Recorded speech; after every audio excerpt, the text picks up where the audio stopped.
ನಮಸ್ಕಾರ ಕನ್ನಡಿಗರೇ, ವಿಭು ಕ್ರಿಯೇಷನ್ಸ್ಗೆ ಮತ್ತೊಮ್ಮೆ ಸ್ವಾಗತ. ಎಲ್ಲರೂ ಹೇಗಿದ್ದೀರಾ? ಚೆನ್ನಾಗಿದ್ದೀರಾ ಅಂದ್ಕೊಂಡಿದ್ದೀನಿ. ನಾವಂತೂ ಸೂಪರಾಗಿದ್ದೀವಿ. ನಾವಿವತ್ತು ಕುಂಭಮೇಳಕ್ಕೆ ಹೋಗ್ತಾ ಇದ್ದೀವಿ. ಪ್ರಯಾಗ್ರಾಜ್ಗಲ್ಲ, ನಮ್ಮ ಕರ್ನಾಟಕದಲ್ಲೇ ನಡೆಯುತ್ತಿರುವ ಕುಂಭಮೇಳಕ್ಕೆ ಹೋಗ್ತಿದ್ದೀವಿ. ಎಲ್ಲಿ ಅಂತ ಕೇಳಿದ್ರೆ ಟಿ ನರಸೀಪುರದಲ್ಲಿ. ಕುಂಭಮೇಳದ ಇತಿಹಾಸ ಏನು ಅಂತ ತಿಳ್ಕೊಳ್ಳೋಣ.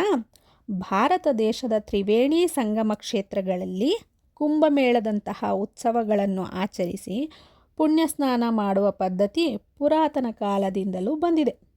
ಉತ್ತರ ಭಾರತದ ಪ್ರಯಾಗ್ರಾಜ್ ನದಿ ಸಂಗಮ ಕ್ಷೇತ್ರದಲ್ಲಿ ಕೋಟ್ಯಂತರ ಮಂದಿ ಪುಣ್ಯಸ್ನಾನ ಮಾಡಿ ಧನ್ಯರಾಗುತ್ತಿದ್ದಾರೆ. ಈ ಸೌಭಾಗ್ಯದಿಂದ ದಕ್ಷಿಣ ಭಾರತದವರು ವಂಚಿತರಾಗುತ್ತಿದ್ದರು.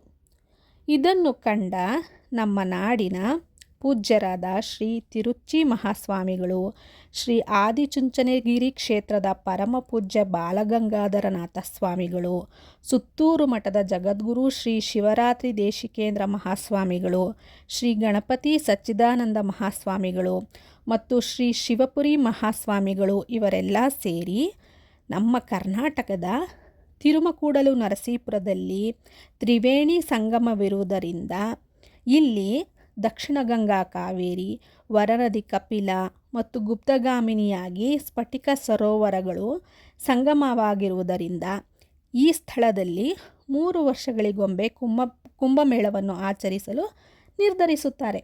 ಹೀಗೆ ನಿರ್ಧರಿಸಿದ ನಂತರ 1989ರಲ್ಲಿ ಮೊದಲ ಬಾರಿಗೆ ಇಲ್ಲಿ ಕುಂಭಮೇಳ ನಡೆದಿತ್ತು.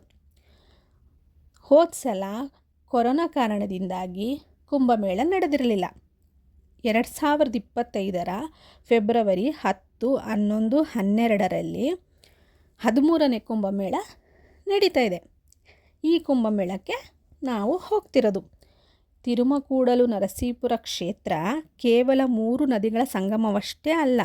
ಈ ನದಿಯ 2 ದಡಗಳಲ್ಲಿ ಅತ್ಯಂತ ಪ್ರಾಚೀನವಾದ ಶ್ರೀ ಗುಂಜಾ ನರಸಿಂಹಸ್ವಾಮಿ ದೇವಸ್ಥಾನ, ಅಗಸ್ತ್ಯ ಮುನಿಗಳು ಸ್ವತಃ ತಾವೇ ನಿರ್ಮಿಸಿದ, ಪ್ರತಿಷ್ಠಾಪಿಸಿದ, ಪೂಜಿಸಿದ ಶ್ರೀ ಅಗಸ್ತ್ಯೇಶ್ವರ ದೇವಸ್ಥಾನ, ಶ್ರೀ ಹನುಮಂತೇಶ್ವರ ದೇವಸ್ಥಾನ, ಶ್ರೀ ಚೌಡೇಶ್ವರಿ ದೇವಸ್ಥಾನ, ವ್ಯಾಸರಾಜರ ಮಠ, ಶೃಂಗೇರಿ ಮಠ ಹೀಗೆ ಮೊದಲಾದ ಮಠ ಮಾನ್ಯ ಮಂದಿರಗಳು ಈ ಕ್ಷೇತ್ರದಲ್ಲಿ ತಮ್ಮ ಪಾವಿತ್ರತೆಯನ್ನು ಸಾರುತ್ತಿವೆ. ಇಂತಹ ಸ್ಥಳದಲ್ಲಿ ನಡೆಯುತ್ತಿರುವ ಕುಂಭಮೇಳದಲ್ಲಿ ಪುಣ್ಯಸ್ನಾನ ಮಾಡಿದ ನಾವೇ ಧನ್ಯರು.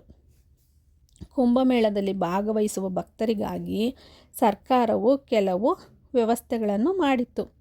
ಆ್ಯಂಬ್ಯುಲೆನ್ಸ್ ವ್ಯವಸ್ಥೆ, ಔಷಧೋಪಚಾರ, ಪೊಲೀಸ್ ವ್ಯವಸ್ಥೆ, ಊಟ ಹೀಗೆ ಕೆಲವಾರು ವ್ಯವಸ್ಥೆಗಳನ್ನು ಸರ್ಕಾರ ವ್ಯವಸ್ಥಿತವಾಗಿ ಅಚ್ಚುಕಟ್ಟಾಗಿ ಮಾಡಿತ್ತು.